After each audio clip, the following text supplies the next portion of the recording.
शेतकरी मित्रांनो नमस्कार.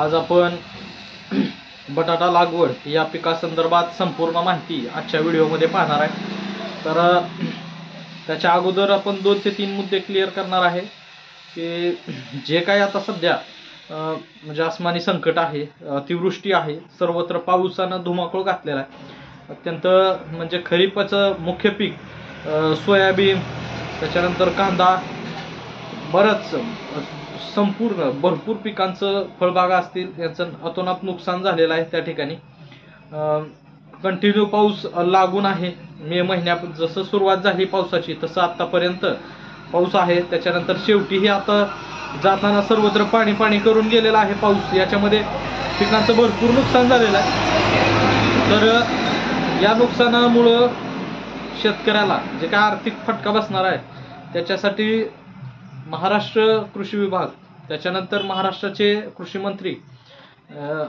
त्याचबरोबर महाराष्ट्राचे मुख्यमंत्री, उपमुख्यमंत्री यांनी सर्व शेतकऱ्यांना सरसकट कर्जमाफी करावी. त्याचबरोबर ज्या काही म्हणजे प्रत्येक शेतकऱ्याचं नुकसान झालंय त्याची नुकसान भरपाई लवकरात लवकर द्यावी. ज्या काही शेतकऱ्यांच्या मागण्या आहेत त्या लवकरात लवकर पूर्ण कराव्या. त्याच्यामुळं या संकटातून शेतकरी लवकर बाहेर पडेल आणि पुढं रब्बीच्या पिकांसाठी तयारी करेल. अन्यथा जर त्याला कर्जमाफी केली नाही, नुकसान भरपाई दिली नाही लवकर, तर आर्थिकदृष्ट्या शेतकरी पूर्णतः हतबल झालेला आहे. त्याच्याजवळ कोणताही पर्याय नाहीये आत्महत्या करण्याशिवाय. त्याच्यामुळे सरकारनं लवकर याच्याकडे लक्ष द्यायचं आणि शेतकऱ्याच्या ज्या काही मागण्या आहेत त्याच्या पिकाला भाव देणं असेल, हमी भाव देणं असेल, त्याला आयात निर्यातीचं धोरण योग्य पद्धतीनं वापरणं असेल आणि शेतकऱ्याच्या मालाला योग्य तो भाव मिळवून देणं असेल, हे सरकारचं काम आहे.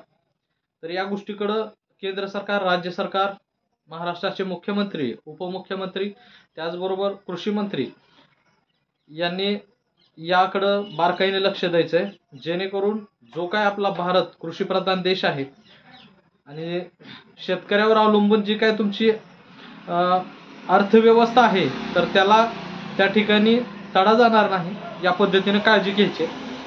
तर बटाटा लागवड करत असताना आपल्याला